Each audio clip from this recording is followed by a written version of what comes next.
Hawk Tuah girl, a super famous meme character, launched her own crypto meme coin. Multiple people are now coming out saying that this project ruined their lives. My $35,000 is now $2,000. I used my life savings and my children's college fund. The Hawk coin nearly ran up to a $500 million market cap and then crashed back down over 90% in 20 minutes. This was not an accidental event. This was manufactured to suck liquidity out of the pockets of normal people and into the pockets of their team and a large group of insiders. This was such a sophisticated rug pull. And in this video, I'm going to try to distill it down and make it very simple for you to understand the level of scam that this was. And if you stick around to the end, I'm gonna give you some insight and tips on how to spot scams that might not be as obvious as this one. My name is Vic. I've been in the crypto trenches since 2020. I've worked with brands like Coinbase, Exodus, and nearly 100 more. If you wanna know exactly what's going on in the crypto community, make sure you subscribe. So you might look at this chart and think this was such an obvious scam. Why would anyone in crypto get into this? But that's the thing. This wasn't actually marketed and manufactured for crypto native people. They were targeting Haley Welch or Hawk Tuah's core fan base, which is made up of just normal, fun-loving American people. And they were very open about this. This is the page from Over Here, which I'm assuming is the marketing agency that took over this project.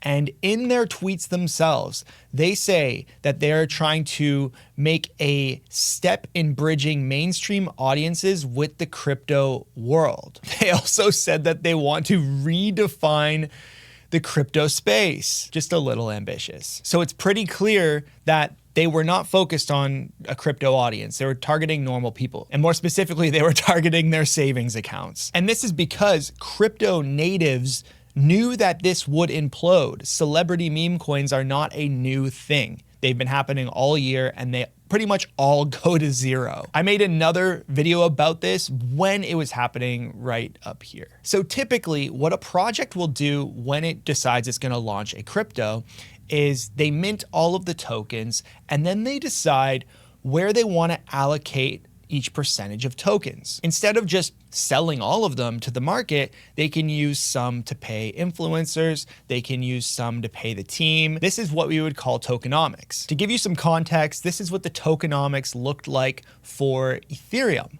where majority was actually public sale. 60 million tokens were public sale, and only a small piece were for the team. This is how it should look. However, the Hawk team did it completely backwards. Now, after the project imploded, Haley Welch posted this on Twitter, which basically shows that 2% of the supply was available to the community for purchase. 98% of the tokens were controlled by the team. That's insane. And this was further confirmed from bubble maps showing that 96% of all the tokens were in one single cluster of wallets that were connected together and trading together, controlled by the team. I'm not sure where that extra 2% went, but pretty damn close. So their team minted all the tokens, kept 96 to 98% of them, and started feeding different insider and influencer wallets just right out of the gate. What's really crazy about how they did this is that typically when a token gets minted and allocations are divvied out just like that, there is a schedule to it. It's called vesting. They'll be locked up for like 6 months, so you can't even touch them. You don't even get those tokens. And then over a 6-month period, they are given in a linear fashion, so equally spread out over that 6-month period. It's called a 6-month cliff and then a 6-month linear unlock. That's just one way, one common way that projects do this. But with most of these agreements and most of these transfers, it was 100% upfront. They gave all of the tokens away to these people, to these parties, to dump on everyone else. And that's exactly what happened. They dumped the token as millions and millions of dollars poured in from the community, not knowing this was a huge setup, a massive trap for their capital. Any money that got invested into the token immediately got eaten up by a sell coming from someone who basically got their tokens for free. But I'm gonna go deeper into these agreements later in the video. I just first wanna cover all of the different ways that they scammed people. So lock in, because things actually get pretty wild. So the next ridiculous thing that this team did, and maybe this was a mistake, I doubt it, they actually released the contract address in advance. You can see here a tweet from Welch where she just lays out the official contract address for anyone to see. Now, the reason this is such a big deal is because there are very sophisticated people in these markets. They know how to use sniper bots, automated trading bots to go into a project and basically manipulate the market. They were probably gonna do this anyway, but by having the contract address in advance, going in and seeing all the activity that's happening up front, days in advance, actually this is like over a week in advance, you are essentially putting millionaires with infinite bankroll, a sophisticated understanding of these markets, a sophisticated understanding of the technology to take advantage of these markets, up against people who have never even bought Bitcoin. This was a bloodbath. Snipers and bots made millions from this mistake, and those millions came from the wallets of normal people. Now, CoffeeZilla, who's a very famous YouTuber known for exposing scams just like this one, chimed in when all of this was going down. The team actually started a Twitter Spaces called the Hawk Tuah, where they tried to salvage their reputation.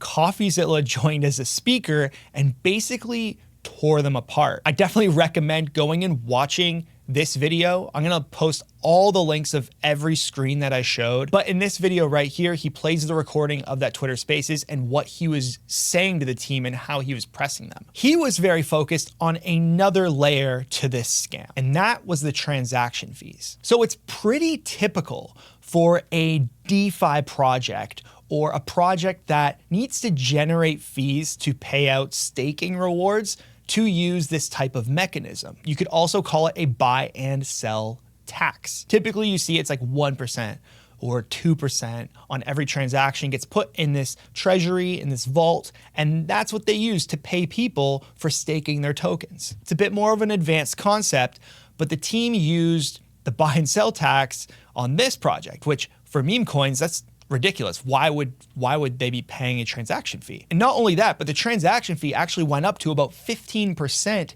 at certain times. This little mechanism alone made the team over $2 million. That's $2 million of innocent people's money. Now the team on the Spaces went deeper on how they weren't selling tokens on the market, which other people on X showed screenshots of them doing. But what they were saying was essentially that they created what's called a SAFT agreement. And they use these SAFT agreements to pre-sale the tokens to investors. This is where things get a little complicated, and I referenced this a little earlier, so pay attention. A SAFT agreement is a simple agreement of future tokens. It's a contract. It states that on this day, I will give you this many crypto tokens for whatever reason that we've established here. Maybe you're an influencer and you're gonna promote the token, and in our SAFT agreement, I'm gonna give you 1 million tokens on the day of launch. Or maybe you're buying the tokens, and this contract is the agreement to ensure you get those tokens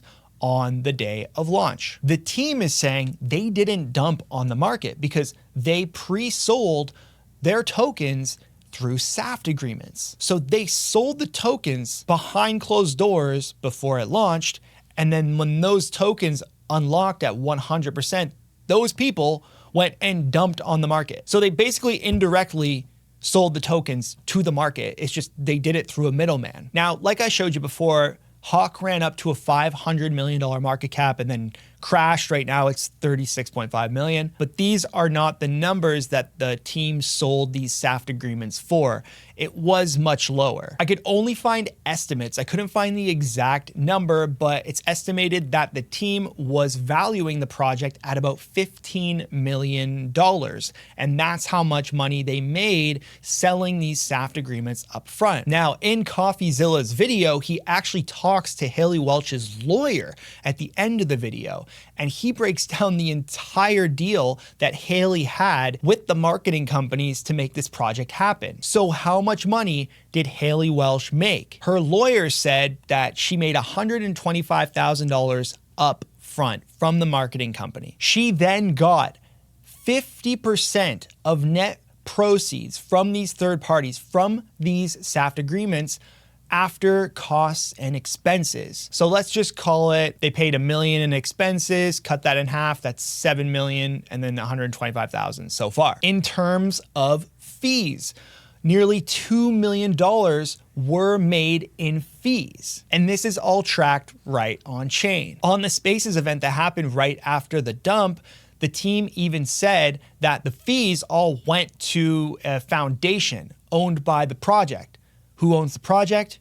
Haley Welch. So that money went directly to her. And then in the tokenomics, it says that Haley actually gets 10% of all tokens locked at 12 months, vested linear over 3 years. So let's just say maybe that's another $1 million. We don't know what it's going to be like over the course of the next 4 years. So in total, she could have made, give or take, $10 million off this launch. A lot of people are wondering, did she know it was gonna be a total scam? Maybe she did, maybe she didn't. For the past couple months, she's been pretty active in the crypto community. So she's probably seen all these celebrity tokens come and go, and she knew a lot of them are rugs, but I have no idea. What I do know is that she left the Twitter Spaces, said she was going to bed, cut someone off from talking, and no one's heard from her since. Okay, so how do you avoid scams in the future? Maybe scams that are not so obvious. First off, do your research on X. Type in the project and really dive into the conversation. This will tell you a lot. Number two, get tapped into a community with people who know what they're talking about. I actually have my own community here on Telegram. It's pretty new. It's only a couple weeks old. And essentially I drop news all day, and I also go and I answer questions from people who are asking about certain tokens or asking about certain events. You can join this community for free in the description below, but it's nice to be in multiple communities at the same time. So find some people you trust who know what they're talking about, who are putting out good research, and tap in with them. Lastly, get familiar with tools like Deck Screener, Bubble Maps, Photon. This is going to give you a lot of insight into a project's tokenomics, maybe if it's a scam, if any bad wallets are associated with the project. There's lots of tools out there to scan the blockchain for you. Maybe that's a future video. Let me know below if you want that as a future video. Anyways, my name is Vic. Thank you so much for watching, and stay safe in the trenches.